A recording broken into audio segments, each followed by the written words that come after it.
Hello my dear students and welcome back to the channel. आज के class में हम कंटिन्यू करेंगे अपना subject corporate accounting and reporting, जो कि हम लोग पढ़ रहे थे यूनिट नंबर 4।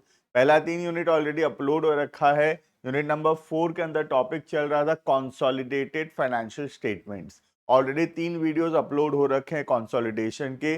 तो जो भी बच्चे लोग चैनल में नए हैं, पहले पुराना कंसोलिडेशन का वीडियोस देख लेना, क्योंकि उसके बिना ये आगे अभी समझ में नहीं आएगा। क्लियर है? अगर चैनल पे नए हो तो डिस्क्रिप्शन चेक कर लेना। डिस्क्रिप्शन में ग्रुप्स का लिंक है, ऐप का लिंक है, उसको डाउनलोड करो, रजिस्टर करो, वहां सब कुछ अवेलेबल होगा। वीडियो कैसा लग रहा है जरूर से कमेंट सेक्शन में बताना। तुम्हारे कमेंट से हमको बहुत मोटिवेशन मिलेगा और वीडियोस बनाने का। राइट, तो स्टार्ट करते हैं वीडियो को। टॉपिक जो चल रहा था वो था consolidation of books of accounts. तो जहां पे हम लोग पढ़ रहे थे कैसे होल्डिंग कंपनी का बैलेंस शीट को कंसोलिडेट करेंगे with the balance sheet of the subsidiary company. Right, उसके अंदर हम 6 टाइप के क्वेश्चंस ऑलरेडी देख चुके थे। अभी हम आगे देखेंगे एग्जांपल नंबर 7। ठीक है, देखना। तो हमको दिया यहाँ पे होल्डिंग कंपनी का balance sheet as on 31/3/2023 year के एंड का। राइट, हमको सब्सिडियरी का बैलेंस शीट भी उसी डेट का गिवन है। क्लियर? अब यहाँ पे दिया इन्वेस्टमेंट इन एस लिमिटेड 100%, मतलब ये हमारा क्या है, फुल्ली ओन्ड सब्सिडियरी है। ये हमारा फुल्ली ओन्ड सब्सिडियरी है। मतलब इस क्वेश्चन में नॉन कंट्रोलिंग इंटरेस्ट या also called as minority interest वो जीरो होगा। ठीक है, क्योंकि बाहर वाले कोई है ही नहीं। सारा शेयर जो सब्सिडियरी कंपनी में है वो हम ही होल्ड करते हैं। क्लियर है? किस दिन हम शेयर्स खरीदे थे? Dates are very important. हम शेयर्स खरीदे थे 1/10/2022 को। क्लियर है ये? अब यहाँ पे हमको सब्सिडियरी कंपनी दिया है। सब्सिडियरी कंपनी का रिजर्व एंड सरप्लस कितना है ईयर के एंड में? किस दिन का है ये? ईयर के एंड का रिजर्व एंड सरप्लस है 1 लाख का। क्लियर है? उसके बाद यहाँ बोला balance of reserve and surplus as on 1 April 2022। Year के स्टार्टिंग में रिजर्व एंड सरप्लस का बैलेंस कितना था? 60,000 का। क्लियर है? सबसे पहले तो हमको प्रॉफिट को डिवाइड करना पड़ेगा between pre acquisition profit and post acquisition profit. तो प्री एक्विजिशन प्रॉफिट का मतलब होता है वो प्रॉफिट जो हुआ है डेट ऑफ एक्विजिशन से पहले। ठीक है, डेट ऑफ एक्विजिशन क्या है पहले मार्क कर देता हूं। कब हम कंपनी खरीदे हैं, सब्सिडियरी कंपनी में कब शेयर्स खरीदे हैं? 1/10/22 को। तो इसका मतलब 1/10/22 से पहले का जो भी प्रॉफिट होगा वो सारा प्री एक्विजिशन प्रॉफिट है, और 1/10/22 के बाद जो भी प्रॉफिट होगा वो सब पोस्ट एक्विजिशन प्रॉफिट होगा। ठीक है, अब हमारे पास रिजर्व एंड सरप्लस था यहाँ पे ईयर के स्टार्टिंग में 60,000 का दिया हुआ है। ईयर के स्टार्टिंग में 1 अप्रैल 2022 को रिजर्व एंड सरप्लस का बैलेंस था 60,000। क्लियर है? तो ईयर के स्टार्टिंग में रिजर्व एंड सरप्लस है 60,000 का। अब ईयर के एंड में बैलेंस है 1 लाख का। मतलब ड्यूरिंग द ईयर हम लोगों का रिजर्व एंड सरप्लस 40,000 से बढ़ा है। ईयर के स्टार्टिंग में 60,000 का रिजर्व एंड सरप्लस था, ईयर के एंड में रिजर्व एंड सरप्लस 1 लाख का है, तो 40,000 से बढ़ा है रिजर्व एंड सरप्लस। 40,000 पूरे साल में बढ़ा है ना? पूरे साल में 40,000 बढ़ा है। तो क्या मैं ऐसे बोल सकता हूं पहले 6 महीना में 20,000 बढ़ा होगा और नेक्स्ट 6 महीना में 20,000 बढ़ा होगा, है कि नहीं? ऑब्वियसली अगर साल में 40,000 बढ़ा है रिजर्व एंड सरप्लस, और मैं ये मानूं कि प्रॉफिट जो है हर महीना इक्वली होता है, profit occurs evenly through out the year, है ना?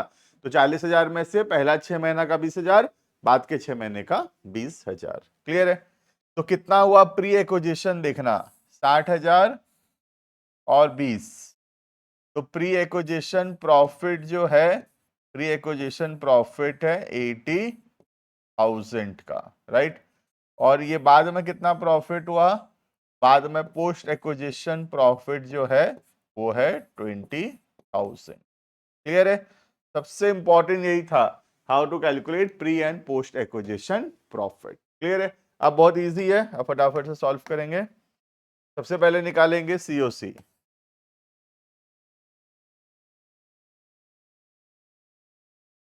कॉस्ट ऑफ कंट्रोल, ठीक है। तो कितना रुपया में हम शेयर्स कर दे, 6,50,000, cost of acquisition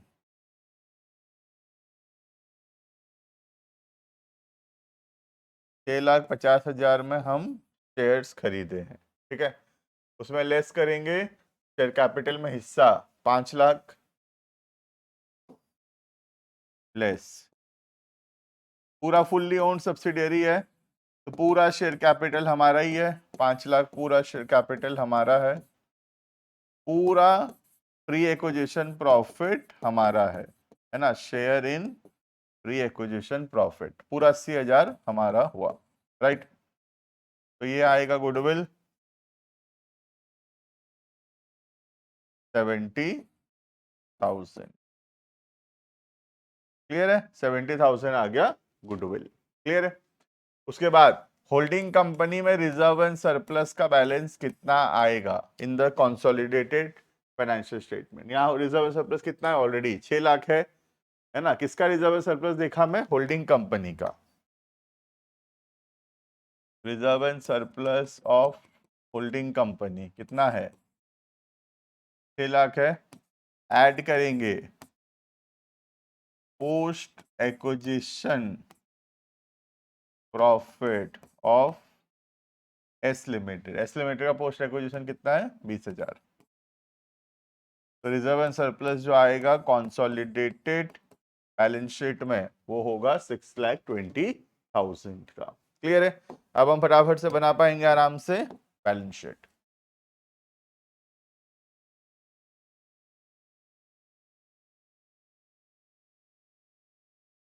consolidated balance sheet as on 31/3/23, ठीक है। देखना स्टार्ट करते हैं, सबसे पहले एसेट्स करते हैं। Land and building 10,00,000, 5,00,000,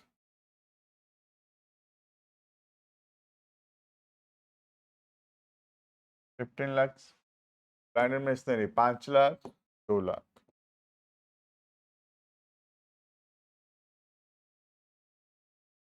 7,00,000। इन्वेस्टमेंट तो नहीं आता है, ठीक है। नेक्स्ट बैंक 2,00,000, 1,00,000,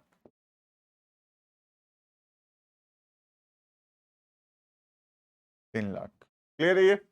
इसके बाद और क्या आएगा एसेट में, ये गुडविल आएगा 70,000 का।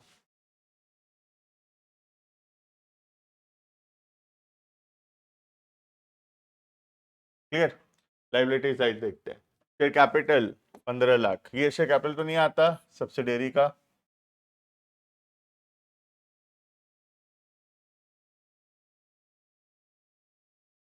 रिजर्व एंड सरप्लस ये वाला तो नहीं आता, ये रिजर्व एंड सरप्लस 6,00,000 और ये 40 यहाँ, ये 20 यहाँ ऐड किए थे, टोटल था 620, ठीक है।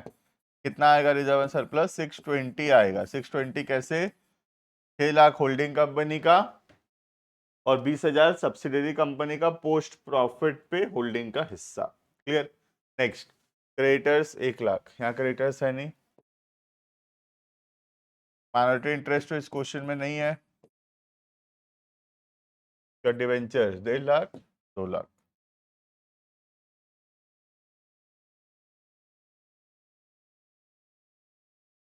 हर क्वेश्चन जो मैं करा रहा हूँ एग्जाम्पल थोड़ा थोड़ा अलग है ना, हर एग्जाम्पल थोड़ा अलग है पिछले एग्जाम्पल से।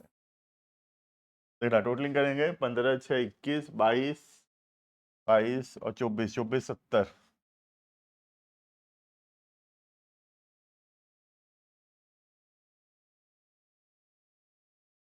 नेक्स्ट इधर 15, 7, 22, 25, 25 हो रहा है इधर, क्या 25 नहीं हुआ क्या, 15, 6 तो छोड़ दिए क्या, 15, 6, 21, 22, 24, 70 हो रहा है, इधर क्या हो रहा है 15, 7, 22, 25, 70, कहाँ 1,00,000 का मिसमैच हो गया भाई, देखो थोड़ा। ओहो, डिवेंचर्स और ध्यान देना, यहाँ 1,50,000 था, यहाँ 2,00,000, 3.5 लाख होगा टोटल, ठीक है, टोटल 3.5 लाख होगा। कभी भी एग्जाम में भी ऐसे हो बैलेंस शीट मैच ना करे, घबराना नहीं, खोजना मिलेगा, ठीक है। 3.5 लाख, तो इसको 25 कर दो, 2570, तो ये 15 7 22 25 25 70, क्लियर है ये। तो ये हो गया बैलेंस शीट टैली, क्लियर है। तो ये जो क्वेश्चन हम किए, यहाँ पे हम प्रॉफिट को डिवाइड किए between pre acquisition and post acquisition. इसके बाद सेम टाइप का क्वेश्चन एक और है, बस फर्क क्या है क्वेश्चन में ध्यान देना। फर्क क्या है? फर्क है हमारे पास 70% शेयर है, इसका मतलब 30% का नॉन कंट्रोलिंग इंटरेस्ट है, 30% का क्या है? माइनॉरिटी इंटरेस्ट निकलेगा यहाँ पे, क्लियर है। प्रॉफिट को मैं फिर से डिवाइड नहीं कर रहा, सेम क्वेश्चन है, क्योंकि वही 1 लाख का एंड में है, ईयर के स्टार्टिंग में 60,000 का है, तो वही आएगा ना, प्री एक्विजिशन प्रॉफिट वही आएगा 80,000, पोस्ट एक्विजिशन आएगा वही 20,000। फिर से सॉल्व नहीं किया क्योंकि मैं यहाँ पे सॉल्व करके दिखाया था तुमको, ये सेम ही क्वेश्चन है तो वैसे ही आएगा, इसलिए मैं फिर से सॉल्व नहीं किया। प्री 80 पोस्ट 20, ठीक है, तो वही मैं डायरेक्टली लिख दिया क्योंकि क्वेश्चन सेम है। अब स्टार्ट करते हैं। सबसे पहले निकालेंगे इसमें COC, cost of control. Sir क्या कॉस्ट ऑफ कंट्रोल भी सेम आएगा? नहीं बेटा, कॉस्ट ऑफ कंट्रोल अलग आएगा, क्योंकि इस बार हम 100% शेयर्स नहीं होल्ड करते, इस बार हम 70% शेयर्स होल्ड करते हैं, राइट। तो इसमें माइनॉरिटी इंटरेस्ट भी आएगा, लिख देता हूं माइनॉरिटी इंटरेस्ट। और एक क्या आएगा इसमें? और एक आएगा नया बैलेंस शीट में रिजर्व एंड सरप्लस कितना होगा, ठीक है। तीन चीज का कैलकुलेशन है। सबसे पहला कॉस्ट ऑफ एक्विजिशन 6,50,000,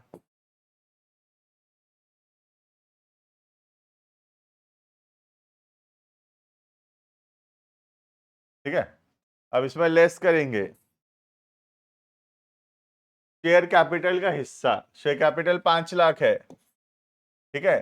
5 लाख में हमारा हिस्सा 70%, 5 लाख का 70% कितना होगा? 3,50,000। बाकी 30% किसका है? बाकी 30% माइनॉरिटी इंटरेस्ट का है, तो वो भी यहाँ लिख देता हूँ माइनॉरिटी इंटरेस्ट में, share in share capital 1.5 lakh, समझ में आया। तो 5 लाख का जो शेयर कैपिटल है उसमें से 3.5 लाख हमारा है और 1.5 लाख माइनॉरिटी का है, ठीक है। रिजर्व एंड सरप्लस में 80,000 प्री है और 20,000 पोस्ट है। पहले प्री का कर लेते हैं। हमारा हिस्सा प्री एक्विजिशन प्रॉफिट में 80,000 का 70%, 80,000 का 70%, 56,000 हमारा हिस्सा है प्री एक्विजिशन में, और बाकी जो 30% है वो प्री एक्विजिशन में हिस्सा कितना किसका है? माइनॉरिटी इंटरेस्ट का, क्लियर है। तो ये जो 80,000 है इसमें से 70% हमारा है और 30% माइनॉरिटी का है, क्लियर है। तो जो 70% हमारा है वो सीओसी में चला गया और जो 30% माइनॉरिटी का है वो माइनॉरिटी इंटरेस्ट में चला गया, ठीक है। अब उसके बाद पोस्ट एक्विजिशन प्रॉफिट, पोस्ट जो 20,000 है उसमें भी 70% हमारा है और 30% माइनॉरिटी का है। हमारा जो 70% है वो रिजर्व एंड सरप्लस में ऐड हो जाएगा,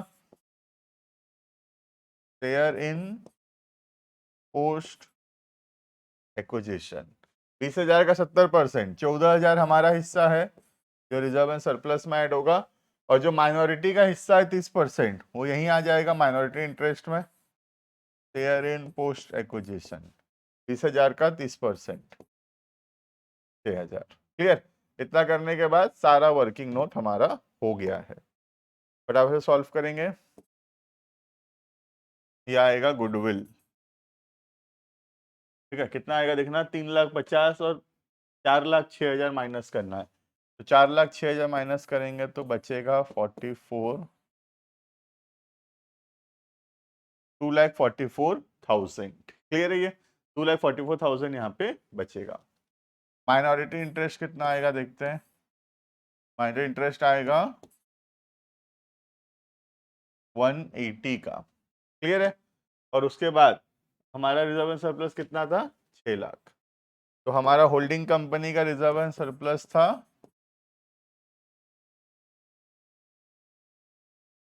6 लाख। इसमें 14,000 ऐड हो जाएगा, टोटल हो जाएगा 6,14,000। क्लियर है? अब हम फटाफट से बैलेंस शीट बनाएंगे, इजीली हम बैलेंस शीट बना सकेंगे।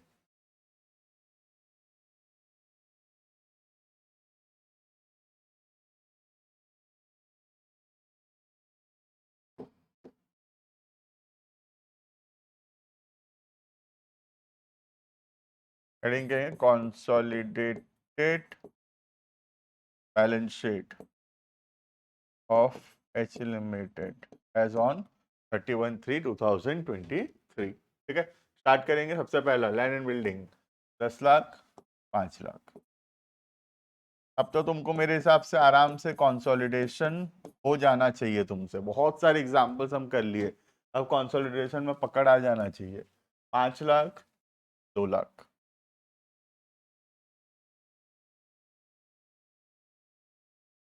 7 लाख। इन्वेस्टमेंट एस लिमिटेड, ये तो नहीं आता है। Next bank 2 lakh, 1 lakh.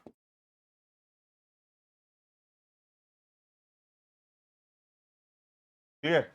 उसके बाद शेयर कैपिटल तो इसका नहीं आएगा, रिजर्व सरप्लस भी इसका नहीं आएगा। ठीक है, next share capital of the holding company 15 lakhs.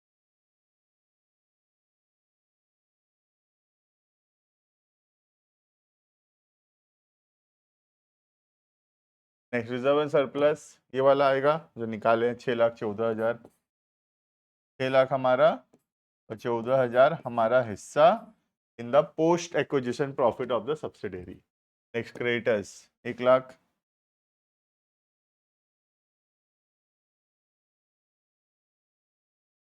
Next debenture 1.5 lakh और 2 लाख।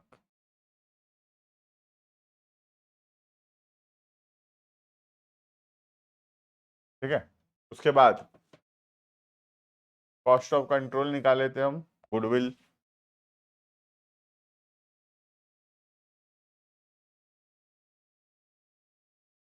244 का गुडविल है। ठीक है, और उसका माइनॉरिटी इंटरेस्ट है 180 का।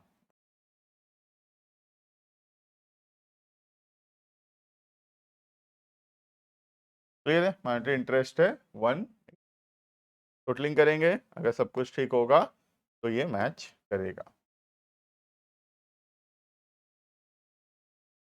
इधर कितना आ रहा है? 15/7 22, 22/3 25, 27, 27/44।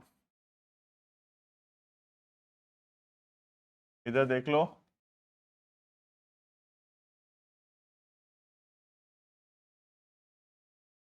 15/6 21, 21 और 3 24, 24 और ये हो रहा है कि नहीं? फटाफट कैलकुलेटर लगेगा भाई, कैलकुलेटर का जरूरत पड़ेगा।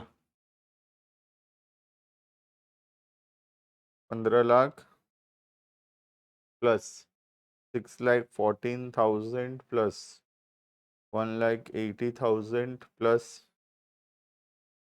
450, 27/44। करेक्ट है? सब कुछ सही होगा तो मैच क्यों नहीं करेगा? हमेशा मैच करेगा। क्लियर है? तो ये बेसिक क्वेश्चन सारे टाइप के सॉल्व हो चुके हैं। How to calculate cost of control, how to calculate goodwill, capital reserve, minority interest, reserve and surplus कैसे दिखाएंगे होल्डिंग कंपनी में बैलेंस शीट में, कैसे बनाएंगे कॉन्सोलिडेटेड बैलेंस शीट, सब कुछ हम कवर कर चुके हैं। 8 एग्जाम्पल किए और 8 एग्जाम्पल में सारे टाइप ऑफ क्वेश्चन कवर हो गए हैं। राइट, अब हम आगे आने वाले क्लासेस के अंदर inter company owings, revaluation account, treatment of pre acquisition and post acquisition dividend, ये सब कुछ हम लोग आने वाले क्लासेस के अंदर कवर करेंगे। क्लियर है? तो बेसिक चीजें ऑलरेडी कवर हो गया है। अब 2-3 क्लासेस के अंदर बाकी जो पेंडिंग बचे हुए टॉपिक्स है कंसोलिडेशन के, उसको पढ़ के कंप्लीट करेंगे। क्लियर है? तो मिलते हैं आने वाले क्लासेस के अंदर। Thank you and bye bye.